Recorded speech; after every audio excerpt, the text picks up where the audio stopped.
You're listening to the Daily Mishnah Podcast with Benedict.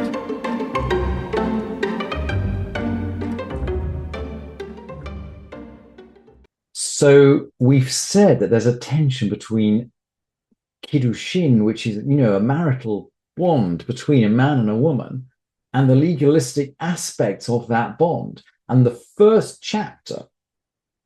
very first chapter of the Mishnah of Kiddushin, of betrothal, begins with Ha'isha nikneit, a woman is acquired. It begins with the woman is central.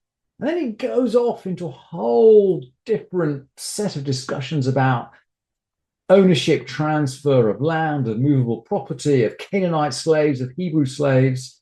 And then with the seventh Mishnah, having gone through that enormously long segue, with the seventh Mishnah, the first chapter, it comes back to women and men. And surprisingly, it does not come back to questions of Kiddushin, of betrothal. We'll come back to that in the second chapter. We're not going to touch it anymore till the second chapter. But it comes back to questions of women and men. And it does so in the context of mitzvot. Who is liable for what type of mitzvah? And this Mishnah and the Gemara around this Mishnah is actually, these are the core texts on which all of the gender relationships in mitzvot are learned from. And the Mishnah begins, Kol mitzvot ha'av ben hanashim chayavim v'hanashim p'turot. With all the obligations of the father that concern the son, men are obligated, but women are exempt. We seem to have a category of mitzvot here, where men are obligated and women are exempt. Kol mitzvot ha'av ha'al ben, all the obligations of the father about the son. And we don't intuitively understand what these are at all, by the way. And the Mishnah is going to go on to say, Kol mitzvot ha'ben ha'av, with all the obligations of the son that concern the father, which seems like the opposite way round of saying it. And then the Mishnah continues, Echad hanashim ve'echad nashim chayavim. Both men and women are obligated. So there are these two categories of mitzvot. They're something to do with intergenerational relationships. And we don't understand them. And I wanted just to bring, the easiest way to explain is to bring the Bartanura. The Bartanura is actually just based on the Gemara. The Gemara explains what the Mishnah is thinking, and the Bartanura paraphrases the Gemara. And the Bartanura says, Kol mitzvot haben ala'av. All the obligations of the father that concern the son. This is the first group. And these are the ones in which men are obligated and women are not. And the Bartanura explains these are commandments which the father has to do for his son. So the obligations of a parent, apparently, in the Mishnah, fall on men only. Really interesting, by the way, because in today's society, very often women do all the taking care of young children. But in the world of the Mishnah, clearly this is the obligation of the father, not the obligation of the mother. And there are 6, by the way. He has to circumcise him. And these 6, by the way, provide almost, you could say, a balanced view of what is necessary for life. Or at least I think we can read them this way. But the 6 are to circumcise him, to redeem him if he's a firstborn, to teach him Torah. So we've got some religious but life issues here. To teach him a trade. If we don't teach him a trade, he might become a beggar or a thief. To marry him off. Interestingly, the Mishnah says to marry him off to a woman. Marry him off to a wife. And to teach him to swim. The Gemara doesn't enlarge at all on why we should bother to teach him to swim. It says it's obvious, whereas it does give reasons for all these other mitzvot. But anyway, these are the responsibilities that a father has to his son.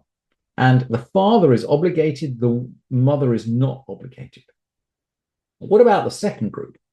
Kol mitzvot haben hala'av, where both men and women are equally obligated. The obligations of the son that concern the father. Well, let's go back to the Bartanura. All the obligations of the son that concern the father. That lie upon the son to do for his father. So apparently here, okay, the son, the child, this is a child now. So this is the child, this is gender independent now. So it could be a child for his father or for his mother. And they are apparently fear and respect, or fear and honor. Fear and honor, it's translated here. Fear and respect. Shehem mora v'chavod. Fear and kavod. So what does fear mean? He shouldn't sit in his place or contradict his words or decide against him in an argument. Honor, kavod, means we have to provide food and drink, so we have to feed them. We have to dress him. We have to cover him up. In other words, provide him with bed linen. We have to drive them around, bring him in and bring him out. We have to basically provide transport. Really interesting, by the way, that these obligations, and the Bartanura is just copying this from the Gemara. These obligations do not include love. They do not include love. They are really focused on physical maintenance. We have to feed parents. We dress them. We transport them. We show them respect in public. We don't sit in their chair. No obligation, no obligation to love your parents at all. And, for some of us that have difficult relationships with our parents, that's quite an interesting observation on the requirements of the Mishnah and the Gemara, which are much, much more functional than that.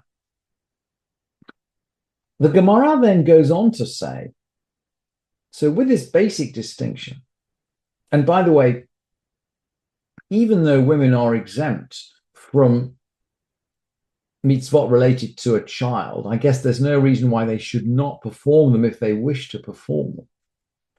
And the Mishnah goes on to say, Kol mitzvot aseh shehazman garama hanashim chayavim vehanashim p'torot. With all positive time-triggered commandments, mitzvot shehazman garama, a command that is triggered, that is set off by time. Men are obligated and women are exempt. And then the Mishnah goes on, Bechol mitzvat haseh shelo hazman garama, echad anashim ve'echad nashim chayaven. And with all positive commandments that are not triggered by time, both men and women are obligated. Well, what's a command that's triggered by time? Well, the obvious one, I suppose, is keeping Shabbat. You could say lighting Shabbat candles. If it's not Shabbat, there's no obligation to light Shabbat candles. It's triggered by time. Similarly, festivals, shofar, lulav, sitting in the sukkah, they're all triggered by time.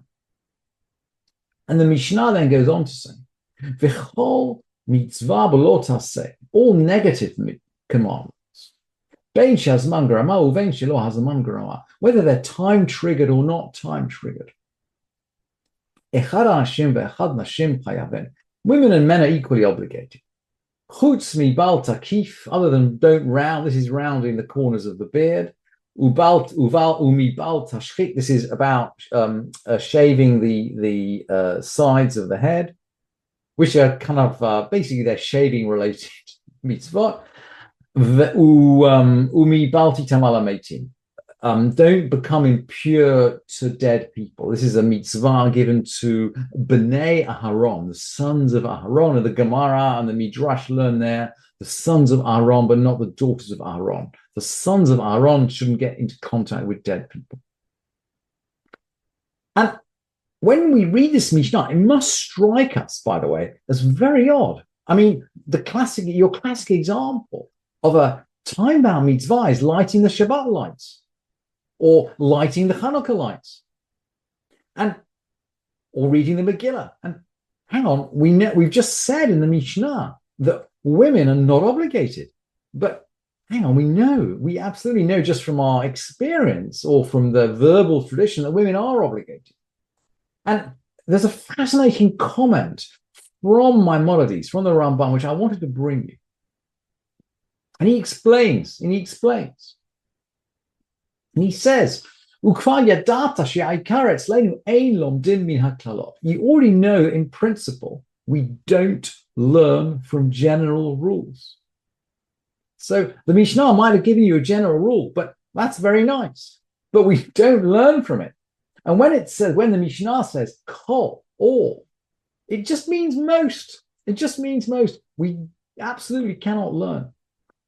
And then ואומנם מה שאנשים מחויבות ממצוות עשה ומה שאינן מחויבות, and commands that women are obliged to or not obliged to perform, they don't depend on the general rule. They're passed down by verbal tradition. So we don't use this rule. We can't learn from this rule. If someone shows up and says, oh yeah, you are or you are not obligated in a mitzvah because it's time triggered or not, the Maimonides would say, no. We don't take that argumentation. We know for each mitzvah, and by the way, if we read the Mishneh Torah, we'll see in the Mishneh Torah and in Sefer Mitzvot, he explains carefully who is obligated in every command. It's one of the things he does in the introductory paragraphs of every subject. So we know from verbal tradition who's obligated. And he goes on to say, it's beautiful. V'halo yadata, don't you know that eating matzah on the night of Pesach and rejoicing on holidays and hakel and prayer, tefillah, and reading the Megillah and lighting the Hanukkah lights and Shabbat lights and Shabbat Kiddush, they're all positive commandments triggered by time. And every single one of them applies to women just as much as they apply to men. In other words, the general rule doesn't work. And then he gives other examples the other way. The command to be fruitful and multiply, and to study Torah, and to redeem the firstborn. They're all positive commands, but they're not time triggered. And women aren't obligated. I mean, I guess these are all mitzvot that women can carry out if they want to. I suppose if a woman gets married, maybe the expectation is that she will engage in be fruitful and multiply, but she's not obligated. The husband is obligated. The wife is not obligated. And then he concludes, Ve'omnam nimsarim al pei kmo shezachanu. And these are all transmitted via the verbal tradition as we have reminded ourselves. And of course, all these mitzvot, whether women are obligated or not, are mitzvot the women many times do observe. Shofar is a classic, or shofar and sukkah are the classic examples. Most women that in our communities today in London, I'm sure in Washington as well, will listen to the shofar on Rosh Hashanah and will sit in the sukkah on Sukkot. And they're not obligated, but nevertheless they fulfill these mitzvot, and they say the bracha, and the halacha records that they may perform the mitzvah and say the bracha, and that is the practice of our communities today. Thank you for listening to this edition of the Daily Mishnah Podcast with Benedict.